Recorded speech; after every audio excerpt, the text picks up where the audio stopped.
thank the Select Committee again for the opportunity to speak to you today. I've been a licensed owner for 36 years, a member of 5 separate shooting clubs. My interests include hunting, informal target shooting and competitive target shooting. My wife and son also participate in competitive target shooting, and my son also is a world champion gold medal holder. I'm opposed to this bill as I expect it will impose upon me significant additional compliance costs with no likely gain in public safety or control against the misuse of firearms and crime, and I would fully support any measures that do so. New Zealand current arms control has delivered demonstrable reductions in shooting accidents and a lower firearms homicide rate than Australia and Canada. The number of proceedings for firearms related offences among the general population has steadily decreased since 2010. However, offences committed by gang members who will remain outside the arms control laws have increased. The bill has been introduced before the findings of the inquiry into the Christchurch terror attack has been completed, and it therefore remains unknown what was avoidable that could have been solved by further firearms control legislation. Police already have a role in assessing whether an applicant for a firearms licence is fit and proper, and this appears to be the most critical failure that enabled the Christchurch terrorist to obtain his firearm and ammunition to commit the atrocity. Sad, mad and bad people have committed mass casualty atrocities around the world, and my written submission includes a table of attacks which have used weapons including vehicle, bomb, arson and knife. Christchurch has shown us that New Zealand is not immune to such attacks, and the international evidence shows that firearms control will not eliminate the problem. This bill does not address the criminal misuse of firearms or the mental health and social issues that are at the root of many of our crimes. Without access to firearms, it seems likely that the Christchurch terrorist would simply have conducted the attack with another weapon.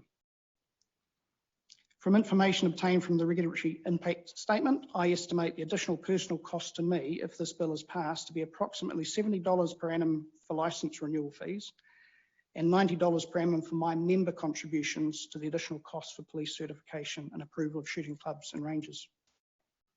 I'm opposed to the creation of a general registry of firearms on the basis that the police are unlikely to be able to keep such information meaningfully complete, as you've heard from other submitters, and accurate to deliver the supposed benefits claimed, which no other registry in any other jurisdiction has been able to do. Police are unlikely to be able to keep the data secure against cybercrime. There's been a demonstrable inability for government agencies to keep data secure from loss or theft, including recently publicised loss of health records. The theft of firearms registry information will create a shopping list of opportunity for criminal interests and places the safety of my family and myself at risk. The requirements to record the temporary transfer of a firearm in the registry has conflated the separate issues of ownership and possession. The practical application of this clause is the equivalent of notifying the motor vehicle register when a neighbour borrows a trailer, or a family member uses the car, or a car is left for the mechanic for servicing.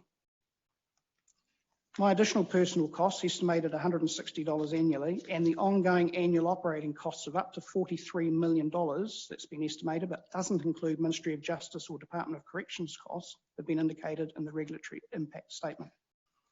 The RIA claims a huge cost to society by misuse of firearms and that this bill is the necessary cure. However, no financial or numerical quantification has been provided of the benefits that this bill will supposedly deliver in terms of reduced administration to record firearms sales, reduction in firearms deaths, injuries and accidents, reduced ACC and hospital treatment costs, return of lost and stolen property to owners, or reduction in challenges to police decisions and fewer court actions. This significant deficiency and absence of information suggests that considering the substantial costs that will be imposed on a small number of New Zealanders, the value of the claim benefits will be negligible and unlikely to provide any tangible result to reduce the misuse of firearms or to improve the safety of New Zealanders. Thank you. Do we have any questions? One very brief one. Yep. Your service rifle stuff, would you be prepared to accept an exemption regime which required you to also affiliate to Pistol New Zealand in order to use what I guess it would mean another membership for me, wouldn't it? So that would take me to 6 clubs I now need to belong to. That's right.